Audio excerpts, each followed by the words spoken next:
किस लिए लगा रहे हैं कि एक ही शख्सियत है, एक ही कुव्वत और ताकत है जो असेंबली में जाकर फाशिस्तों से टकरा सकती है। अभी आपके सामने कैसे मसाइल आए हैं, देखिए फिरका परस्त ताकत है कैसी कैसी चालें चल रही है। एक कथावाचक को लेके आ गए, उसका ऐसा रूप बदल के लेके आए, पूरा भगवा पहरावा पहना के, चंदन का टीका लगा के, उस नामाकुल को, उस मलाउन को सामने ला के हतक अमेश कलमत कहने लगाए, यानी कि मेरे नबी से गुस्ताखी करने लगाए। और गुस्ताखी करने के बाद, कुत्ता भौंकने के बाद जाके मालक की गोद में बैठता है और मालक बगल में बिठा के कहता है कि इसका कोई बाल बाका नहीं कर सकता। याद रखे एकनाथ शिंदे, मैंने कल भी कहा और आज भी कह रहा हूं, ये 2024 का जो इंतखाब हो रहा है, एकनाथ शिंदे मुख्यमंत्री हरगिज नहीं रहेगा, एकनाथ शिंदे मुख्यमंत्री नहीं रहेगा। और उसी के साथ साथ वो नीतीश राणे, वो टिल्लू मोटर, उसकी हाइट छोटी, उससे बड़ी उसकी जबान, वो कुत्ते को खासतौर से छोड़ा गया है भौंकने के लिए, आवाज नहीं निकाली। आपने देखा होगा जिस तरह कुत्ते पे पेट्रोल डाल दो पूछ के ऊपर तो आवाज गायब हो जाती, उस तरह एक प्रोग्राम में उसकी आवाज गायब हो गई। एक बात याद रखो, वो ना औरत की शक्ल का है ना मर्द की शक्ल का है, वो ना इधर का है ना उधर का है, मेरे हिसाब से वो बीच अधर का है। असेंबली में जाने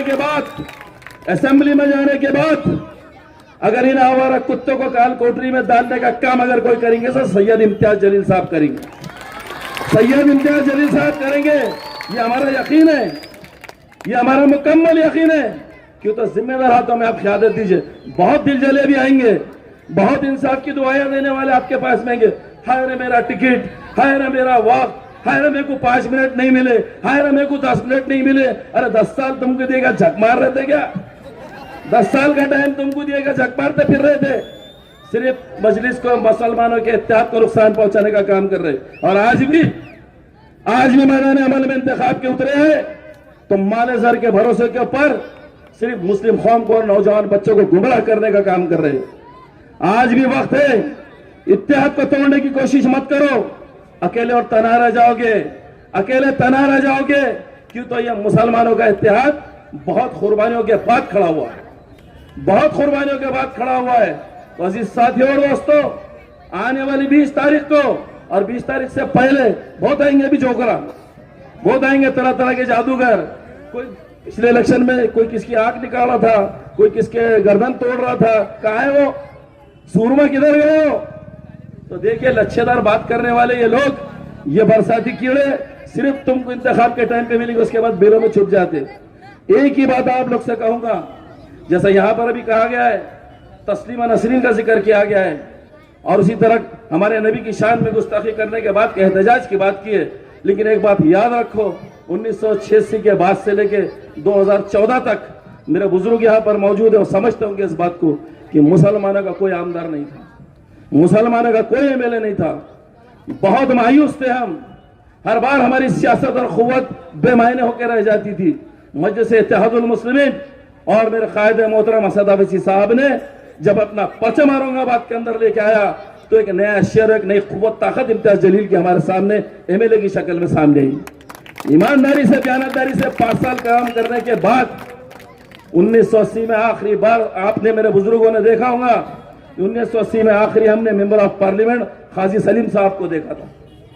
1980 से लेके 2019 तक का पूरा खाका खींच के देख लो आप, कितने मायूस थे हम, सियासी तौर पर पूरे बहरान थे हम कि खुदारा एमएलए जल्दी नहीं बन रहा तो एमपी कब बनेगा। मैदान अमल में ये कुव्वत और ताकत, ये लड़ने का टकराने का जिम्मा अगर किसी ने लिया था तो भी सैयद इम्तियाज जलील साहब ने लिया। और 2019 में आप लोगों के इत्तेहाद ने, आपके लोगों के इत्तेहाद ने वो अजीम कारनामा वो तारीख बनाई कि आपने इम्तियाज जलील साहब को रुकन पार्लियामेंट बना के भेजा। फिर साजिश रची गई, कई लोग इल्जाम, आज जितने उम्मीदवार मैदान में है 29, किस बात का इलेक्शन लड़ रहे हैं? पूछो जरा उनसे, किस बात का इलेक्शन लड़ रहे हैं? अरे हमारे सामने तो जातीयवाद शक्ति ताकत बीजेपी खड़ी हुई है, लेकिन छाते पीट रहे सिर्फ इम्तियाज साहब के नाम के, सिर्फ इम्तियाज साहब के नाम के छाते पीट रहे। मैं तो कहता हूं ये बेवाओं का निगाह पड़ा दो लिया के, जो इम्तियाज साहब के नाम के मालम जप रहे हैं। देखिए आपके सामने एक ही कुव्वत और ताकत है, ईमानदारी से आपकी क़यादत करने वाले ईमानदारी से आपकी तर्जुमानी करने वाले, हर सवाल को उठाने वाले और किसी के बाप से नहीं डरने वाले ऐसे उम्मीदवार असद अवैसी साहब ने आपके सामने दिया है, सैयद इम्तियाज जलील साहब। अजीज साथियों और दोस्तों, 20 तारीख के दिन पूरी हिम्मत और ताकत से उठिए और पतंग का बटन दबा के सैयद इम्तियाज जलील साहब को असेंबली को पहुंचाइए। बहुत बहुत शुक्रिया। अस्सलाम वालेकुम वरहमतुल्लाहि वबरकातुहू।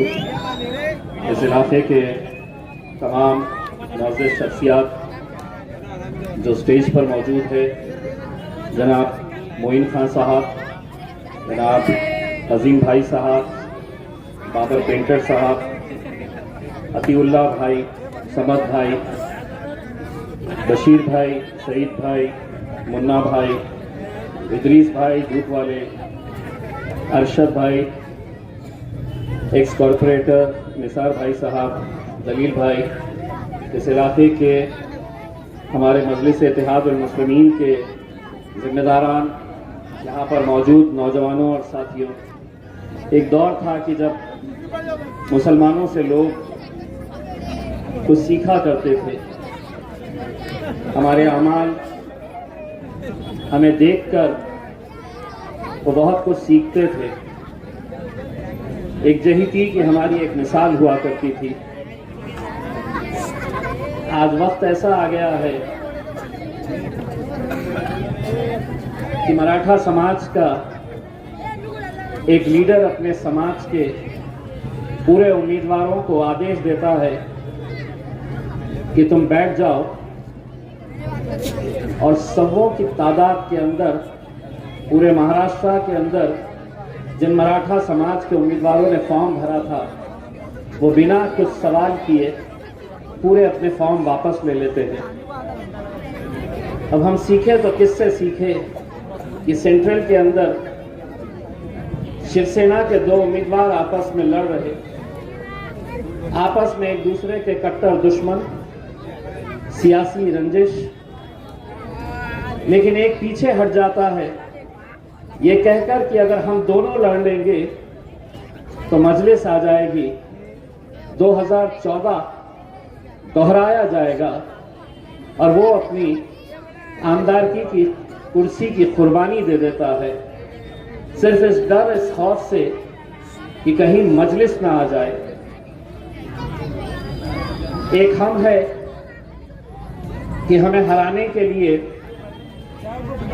गैरों से ज्यादा अपने लगे हुए हैं।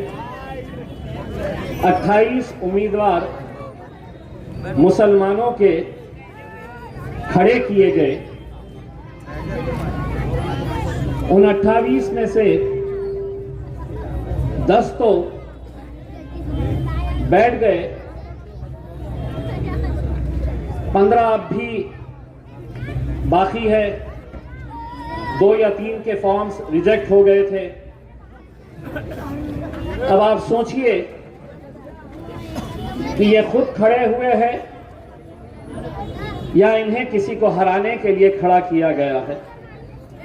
बहुत ज्यादा दिमाग लड़ाने की जरूरत नहीं है।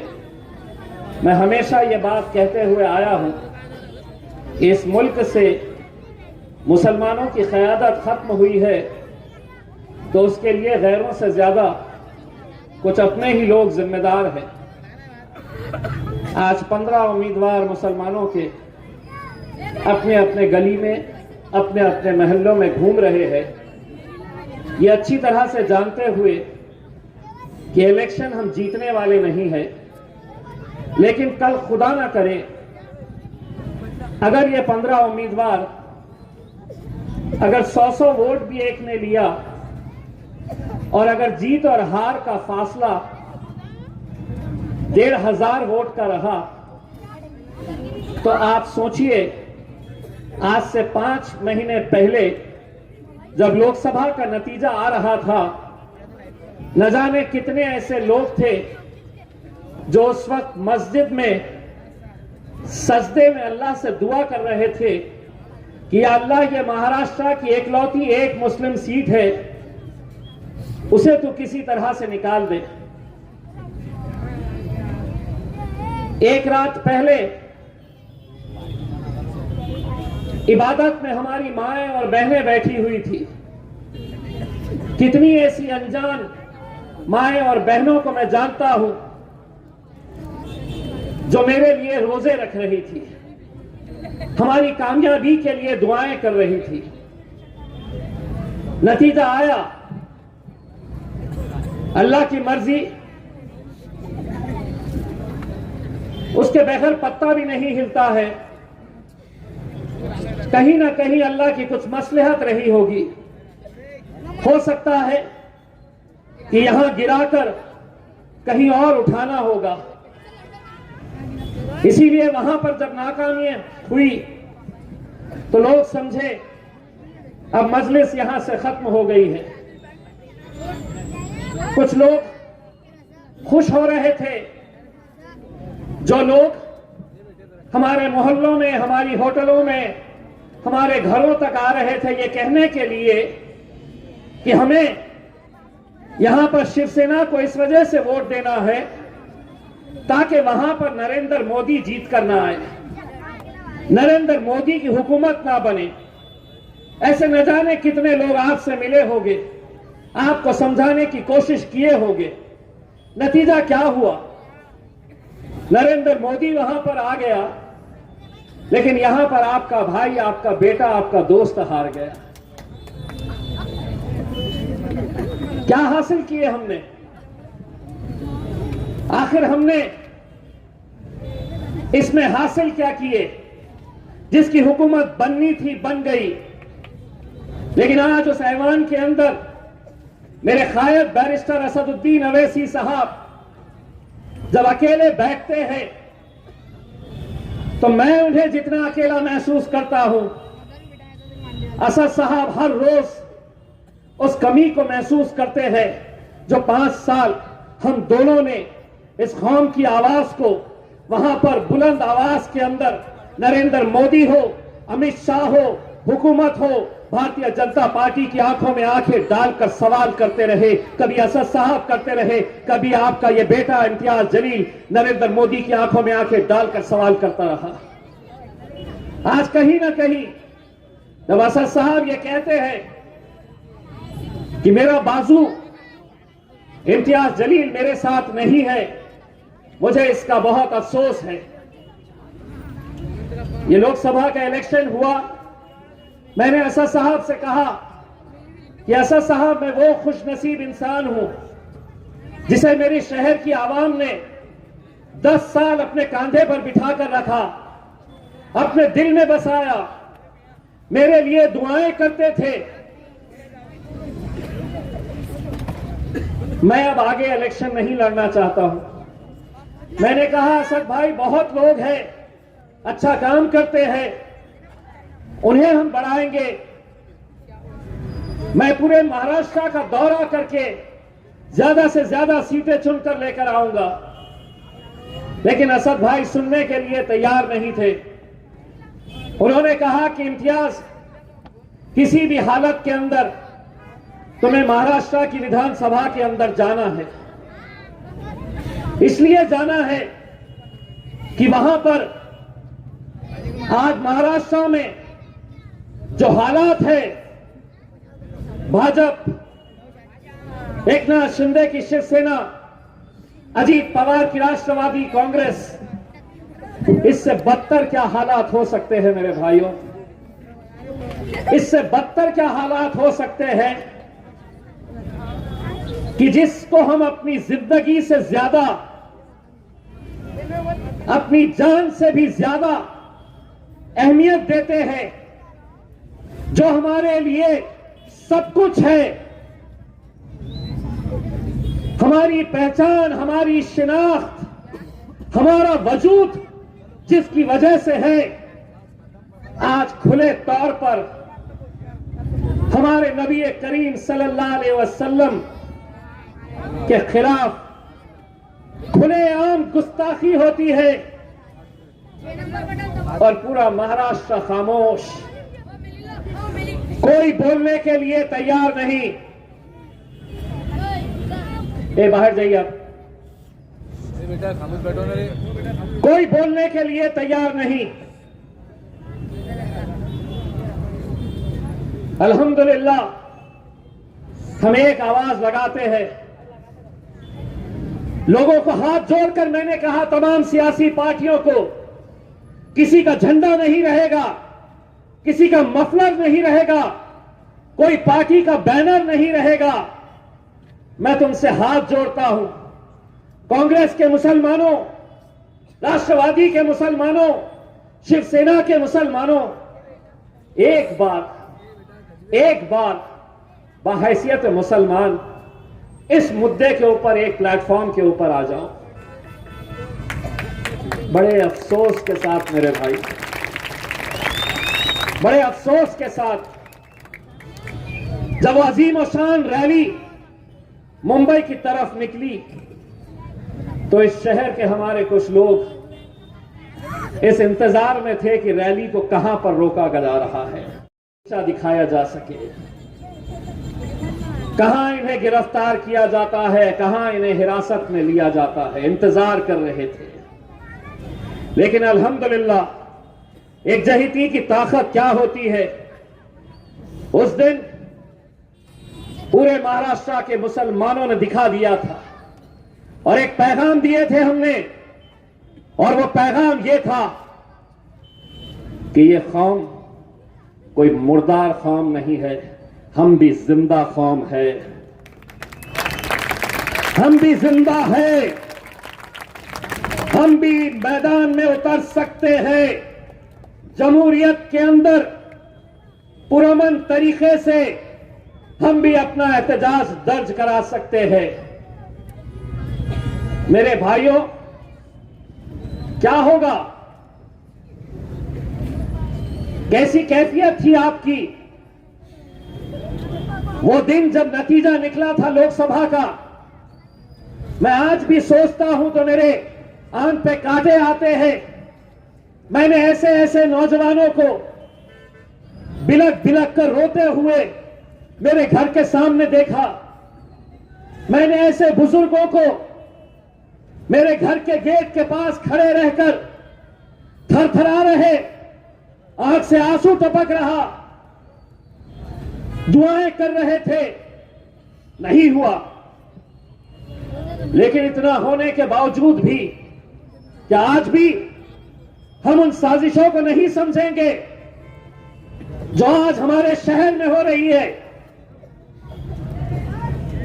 एक पार्टी मराठा समाज का कैंडिडेट डिक्लेयर करती है, 1 महीना पहले इम्तियाज जलील का जैसा ही नाम आता है, उस मराठा कैंडिडेट को हटाकर एक मुसलमान कैंडिडेट को डाल दिया जाता है।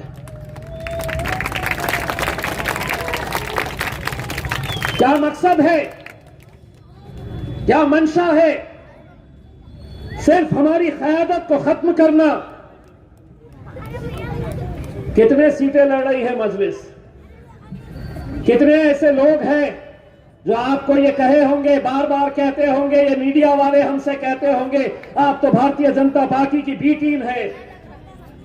कितने बार हमने ऐसे सवाल सुने हैं। 288 सीटें हैं महाराष्ट्र के अंदर विधानसभा की, 288 सीट्स, 288। मजलिस कितनी सीटें लड़ रही है? पूरे महाराष्ट्र में महज 16 सीटें लड़ रही है।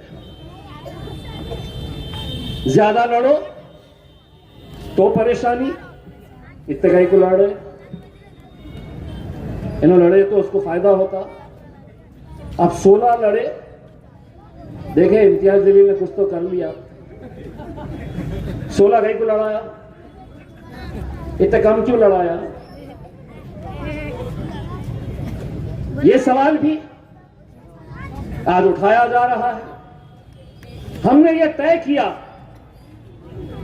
असद साहब ने, अकबरुद्दीन अवैसी साहब ने, मजलिस के जिम्मेदारों ने, कि हम वो सीटों के ऊपर लड़ेंगे जहां पर हम मजबूत है पूरी ताकत के साथ, जहां मजबूत उम्मीदवार है।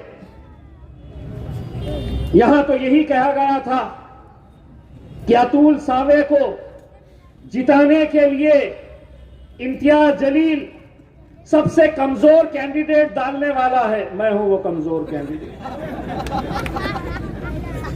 सुने थे ना? सबसे कमजोर कैंडिडेट, बोले सेटिंग हो गई उसकी, वो कमजोर कैंडिडेट डालने वाला है। मैं आ गया। अब मैं कितना कमजोर हूं, आप मुझे कितनी ताकत देते हैं, यह अल्हम्दुलिल्लाह 20 तारीख के दिन पता चलेगा। लेकिन मेरे भाइयों, आज जो हालात है उसको समझने की जरूरत है। कौन है जो पैसा देकर इन उम्मीदवारों को खड़ा किया है? उस शख्स का नाम है अतुल सावे। पार्टी का नाम है भारतीय जनता पार्टी। उसे समझ में आया कि मुसलमानों के अंदर कौन सी बड़ी बात है। कोई 50,000 लेगा, कोई 1 लाख लेगा, कोई 2 लाख लेगा, 20-25 तो हम ऐसे ही खड़े कर देंगे। खड़े कर दिए। अब हमारी ये जिम्मेदारी है, हम ये इलेक्शन कैसा लड़ना चाहते हैं। दोस्तों, हरसूल में मजलिस का एक चाहने वाला, उसका छोटा सा एक बच्चा लोकसभा के इलेक्शन का एक रात पहले छोटी सी पैकेट में हरा रंग लगाया। पैकेट में हरा रंग, छोटा सा मजलिस का झंडा रात में सोते वक्त तकिए के नीचे रखकर सोया और मां से कहा कि सुबह मुझे ये रंग खेलना है क्योंकि इम्तियाज जलील जीतने वाले हैं। सोचिए उस बच्चे की कैफियत क्या थी जब उसको ये पता चला कि हम हार गए हैं करके। आज कैसे कैसे इल्जाम लगाए जा रहे हैं, कैसी कैसी बातें की जा रही है। हम नहीं कहेंगे, किसी का कोई जवाब नहीं देंगे। आपको जो कहना है आप कह लीजिएगा। इंशाअल्लाह मेरे शहर की आवाम 20 तारीख के दिन जवाब देगी और 23 तारीख के दिन जश्न मनाएगी।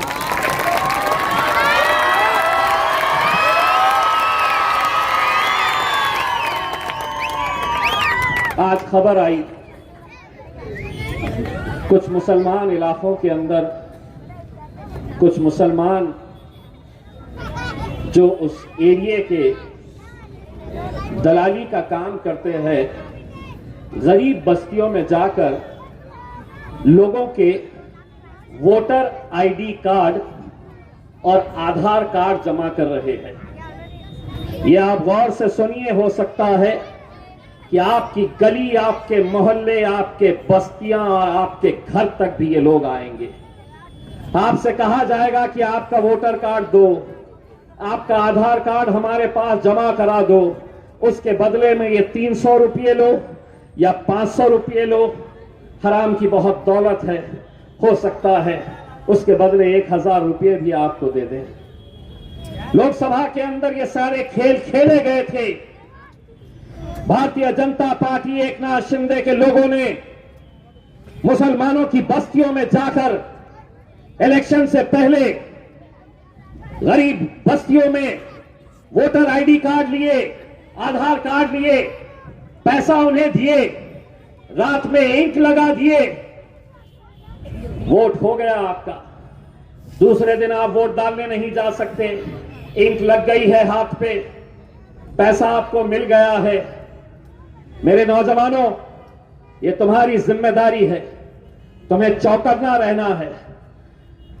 ये कत्ल की रात से पहले की जो रातें होगी, ये सारे हथकंडे अपनाए जाएंगे, ये सारी साजिशें खेली जाएगी, सारे खेल खेले जाएंगे कि इनका वोट कैसा खरीदा जा सकता है, इनके वोटिंग का परसेंटेज कैसा कम किया जा सकता है। आप लोगों की जिम्मेदारी है। 5 साल में एक ही बार वक्त आता है जहां पर हम अपनी जिम्मेदारी अगर बखूबी अगर हम निभाते हैं तो हम अपनी आवाज ऐवानों तक पहुंचाने का काम कर सकते हैं। दोस्तों, बदले में हमें क्या मिलता है? तो गाजापुर मिलता है, कोल्हापुर के पास जहां मुसलमानों के घरों में घुस घुस कर मारा गया, उनकी जायदादें लूटी गई। एक घर में बच्ची की शादी थी, उसका जेवर लेकर चले गए। अभी की बात कर रहा हूं, विधान परिषद का जब 12 सीटें भरने का वक्त आया, एक भी लायक मुसलमान नजर नहीं आया कि जिसको विधान परिषद के अंदर हम भेज सकते थे। आज महाराष्ट्र की विधान परिषद के अंदर कितने मुस्लिम नुमाइंदे हैं आपके जानते हैं आप? कितने हैं? 0, 0, एक भी नहीं है लायक जिसको वहां पर बिठा सके। लोकसभा के वक्त एक को टिकट नहीं दिया गया, एक को। पूरे महाराष्ट्र से आज आपकी नुमाइंदगी लोकसभा के अंदर खत्म हो चुकी है। उसके बावजूद भी वो लोग यहां पर आएंगे, फिर से आपसे सवाल करेंगे, आपको बताएंगे, आपको वादे करेंगे, वोट मांगेंगे, महफिलें सजाएंगे ऐसी ही। मेरे भाई 20 तारीख के लिए अब महज चंद दिन बचे हुए हैं। 18 तारीख तक प्रचार होना है। 18 तारीख के बाद हम ऐसे जलसे सजा नहीं सकेंगे। 20 तारीख के दिन इलेक्शन का दिन है। नरेंद्र मोदी को हिंदुस्तान की हुकूमत में प्रधानमंत्री या वजीर आजम बनाना अगर है तो ऑस्ट्रेलिया से, लंदन से, अमेरिका से गुजराती लोग सिर्फ वोट डालने के लिए आते हैं। दुनिया भर से कि नहीं हमें नरेंद्र मोदी को वजीर आजम बनाना है तो हम वोट डालने के लिए जा रहे हैं। हम अपने घरों में रहते हैं और हम बाहर निकल कर आने को तैयार नहीं। इसी का वजह है कि जब लोकसभा के आंकड़े हमने निकाल कर देखे तो हमारी जो बस्तियां हैं, वोटिंग कितनी हुई? 52%। वोटिंग कितनी हुई?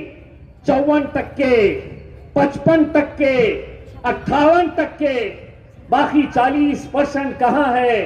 घर में सो रहे हैं, आराम कर रहे हैं, महसमाल जा रहे हैं, बेगम को ले जाकर टहलने के लिए बाहर निकले हुए हैं। आधा घंटा, 1 घंटा लगता है मेरे भाई। मुझे आज भी अच्छी तरह से वो मंजर याद है। 2014 के अंदर जब पहली मर्तबा मैं और मेरा भाई वारिस पठान महाराष्ट्र की विधानसभा के अंदर गए थे तो वहां पर मीडिया का हुजूम था, जमावड़ा था, जो छगन भुजबल का इंटरव्यू लेते हुए खड़ा हुआ था। पूरे मीडिया वाले लोग जो है वो छगन भुजबल का इंटरव्यू लेते खड़े हुए थे। किसी एक मीडिया वाले की नजर पड़ी कि ये मेहमान वाले 2 आ गए, उसको वैसे ही छोड़ दिया और पूरे के पूरे भाग के चले आए इधर। और वो 5 साल हमने कैसे महाराष्ट्र की विधानसभा के अंदर सरकार की नाक में दम करके रखे थे। फर्क ये नहीं पड़ता है कि कितने चुन के आते हैं। 2 थे, अल्हम्दुलिल्लाह काफी थे, लेकिन इस बार 16 में से अच्छे खासे हमारे एमएलए इंशाअल्लाह चुनकर आएंगे। और मैंने तो साफ कह दिया हूं कि जिस महाविकास आघाड़ी, कांग्रेस, राष्ट्रवादी, शिवसेना को मैं कह रहा था कि मैं मजलिस तुम्हारे साथ आने के लिए तैयार है क्योंकि हमें भाजपा नहीं चाहिए, उन्होंने कहा कि नहीं, मजलिस हमें नहीं चाहिए। इंशाअल्लाह वक्त बदलते देर नहीं लगती, तकदीर बदलते देर नहीं लगती। 23 तारीख के दिन जब नतीजे आएंगे तो इंशाअल्लाह हो सकता है कि उद्धव ठाकरे, शरद पवार, नाना पटोले, मेरे कायद बैरिस्टर असदुद्दीन अवैसी दारुस्सलाम की चौखट के ऊपर खड़े रहेंगे कि तुम्हारे आमदार हमें दे दो।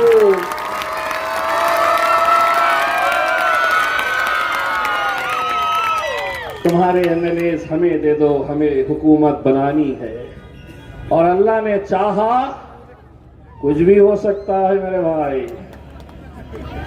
अपन सिर्फ एमएलए नहीं बनने वाले, फिर अल्लाह ने चाहा तो बोलेंगे 13 का लाल बत्ती तो बात होगी।